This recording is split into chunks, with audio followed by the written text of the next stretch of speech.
recipe that we'll focus on is geared towards something that is called heart hunger. Okay, so basically heart hunger is part, again, those 7 types of hungers, right? So there's, I mentioned, eye hunger, nose hunger, mouth hunger, cellular, stomach, mind, and heart. Okay, and this one's responsible specifically for emotions surrounding food. So, you know, it's based on, you know, the desire to be loved or to be cared for. So think of all the times that you eat and, you know, foods that kind of trigger some mind happy times, you know, when you're having traditions with family or celebrations, happy times, or, you know, eating in the comfort of other people. Okay, so, but heart hunger could also be, when we're thinking about emotions, sometimes those tough emotions. So things like sadness, anxiety, fear, loneliness, right? So sometimes during these types of emotions, we crave certain types of foods, right? And often they are one of those kind of those comfort foods that are a little bit more hearty, I guess you can say. So sometimes it's like pizza or macaroni and cheese, or what are your guys' favorite comfort meatballs. foods? Hamburgers. Hamburgers, right? French fries. Yeah, yeah. Mac and cheese, I heard. Yeah. So again, Yes. part of the mindfulness of around eating, remember, is paying attention to what you're doing while you're doing it without any judgment. So there's nothing to take away from, you know, having that pizza on occasion, because it can be great and definitely satisfying. But again, for those who might be concentrating on losing weight and not overeating and staying within, we've kind of put a spin on that pizza, kind of that comfort food, and one that's kind of more higher in fiber and lower in the carbohydrates. So we're going to take a look at that one. Yeah, okay, so I mean, we definitely did not invent this recipe. This has just been requested from many people, and we decided, you know what, okay, we'll teach it. So this is cauliflower pizza. Who's heard of cauliflower pizza before? Yes, I'm sure many have. It's sort of the in thing now.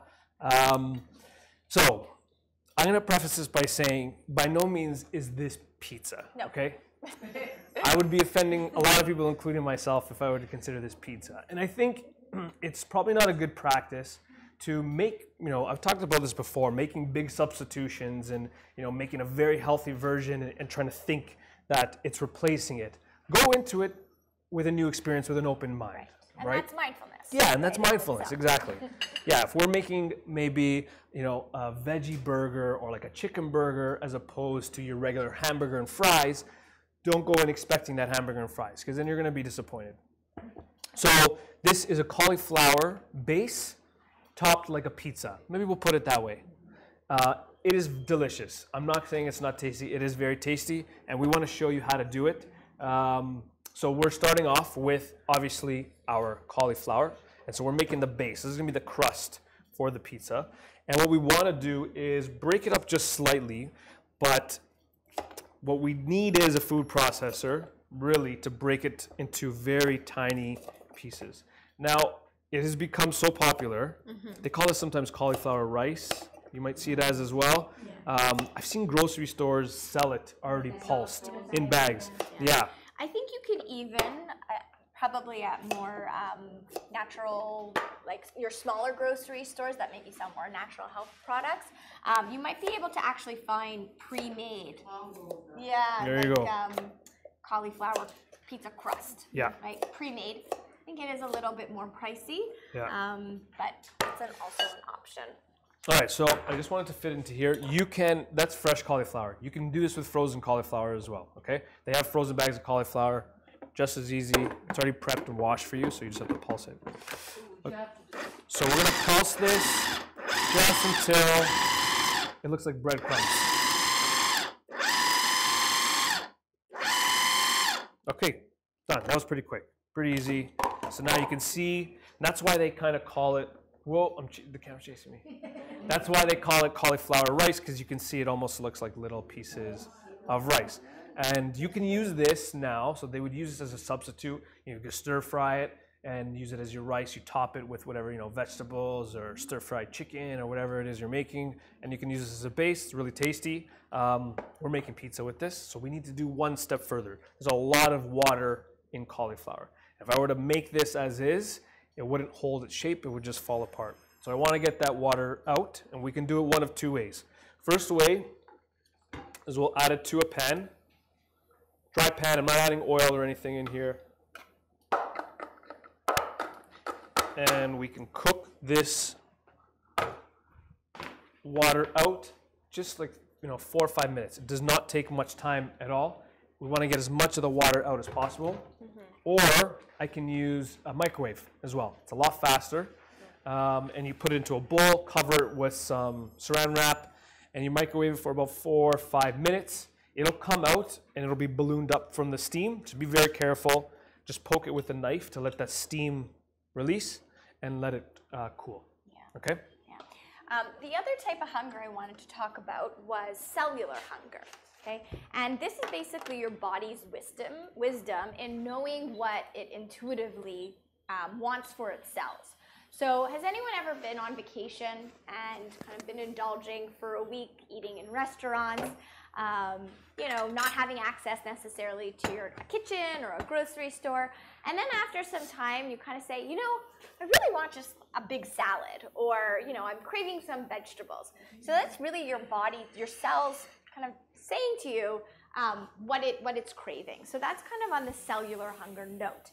And so because this pizza is so, or cauliflower crusted pizza is so based on vegetables, that kind of ties into it as well.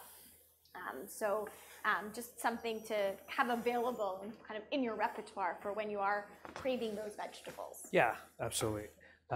This here as well, this is one recipe. You can definitely make a bunch of these. After you make the crust, it freezes really well. And it's not maybe something you're going to make all the time, but it's nice if you do have it in the freezer, you have really easy access to it. We're seasoning it as well. And so we'll just stir that through and let that cook out for about 3-4 minutes. I'm going to skip ahead. Let's all assume 3-4 minutes, it's been cooked out. Okay, so then we're going to transfer it to a dish towel. That's probably the easiest way. Get a nice clean dish towel, or I have cheesecloth here because my kitchen's stocked. I mean, if you don't have cheesecloth, I think the easiest way is just a dish towel. Make sure it's big enough. I did not plan this out well. It's very small, but we'll try. All right, most of it's in there. We're good. So we're going to take the edges, again, if you have that dish towel, and let this cool. This will be very hot if you do not let this cool. I can tell you right now, this is very hot. And we're going to squeeze it out as much of the water as we can. And I mean, if I let this cook even an extra few minutes, you're gonna get a ton of water, but you can already see just from one squeeze how much water is already coming out of that. So you just wanna keep squeezing this out as much as possible to get most of that water out. All right, and then transfer, do this, you can take your time at home, practice mindfulness cooking. The camera hopefully will not be on you at home, so you have more time. Okay, so cauliflower in here, most of the water out. We're gonna add a little bit of grated Parmesan cheese. You don't have to add this, I just like Parmesan cheese, so any opportunity I have. Any seasoning of the crust that you want to do, you do it now as well. So this is dried oregano. We'll add a little bit of dried oregano to that. And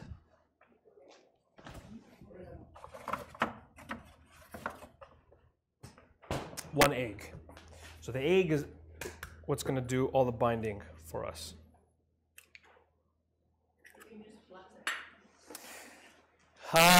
You can try with a flax egg, and I have tried it with a flax egg. It does come out a little bit brittle. Yeah, some things flax eggs work really well. Flax egg, for those who know, it's flaxseed and water, and it sort of mimics the consistency of an egg. I find it doesn't bind as well as an egg. So we're going to mix that up like this. And I've been making this all morning, and at the beginning people were complaining. Because like, oh, it smells like cabbage in there. It's probably not the most pleasant smell.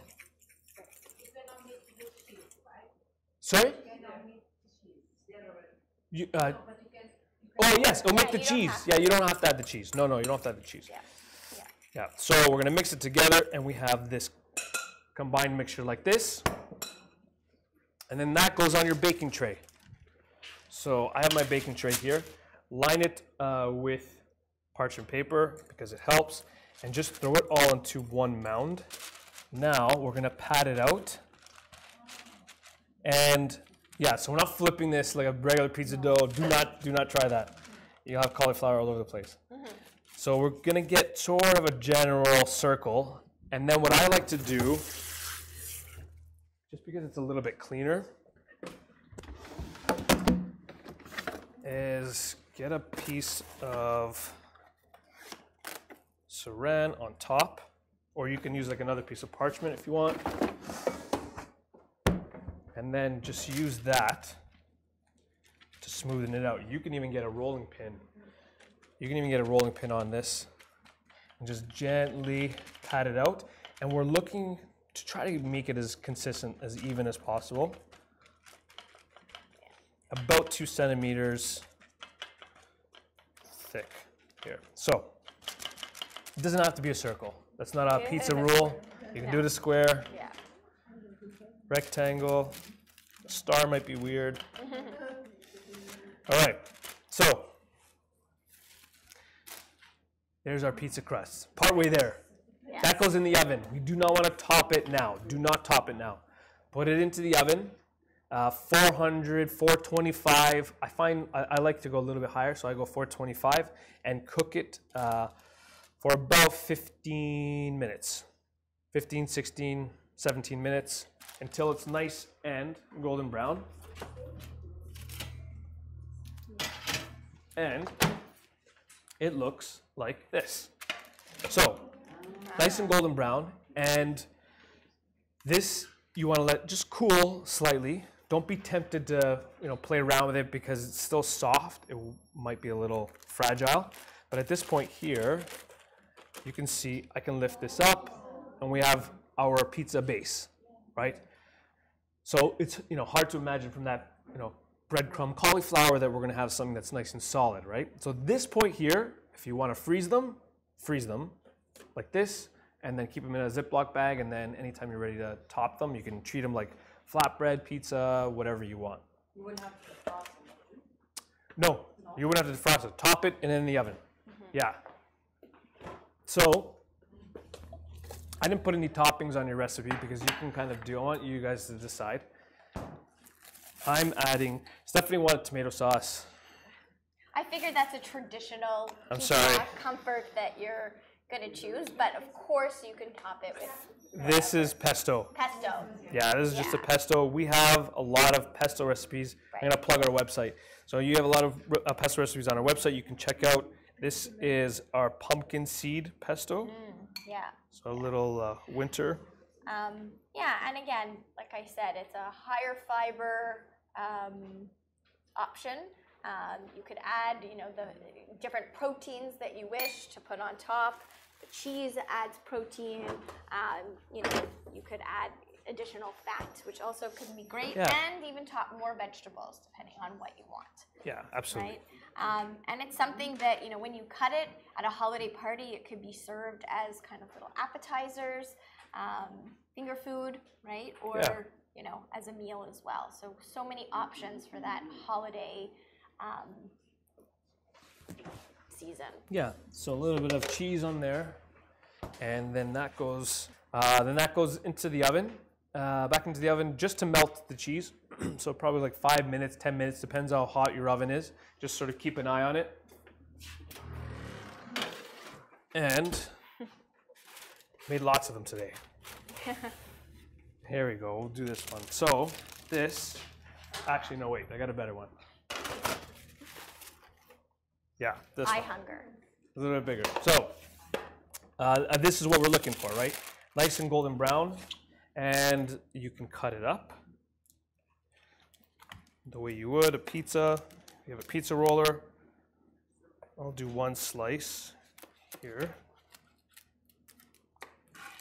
But there you go. So there's your slice of pizza, cauliflower base, and yeah, I mean it's definitely a try. If you've never tried it before, I would say absolutely give it a shot. Definitely healthier than regular pizza, but again, we're talking about emotional hunger, comfort foods. Comfort food, something different.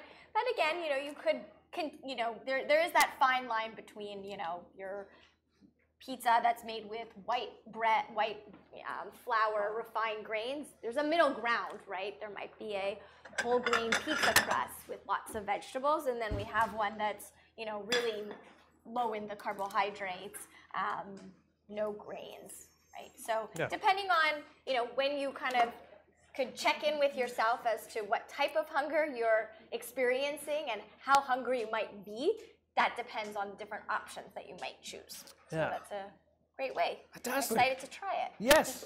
All right. It's cauliflower pizza.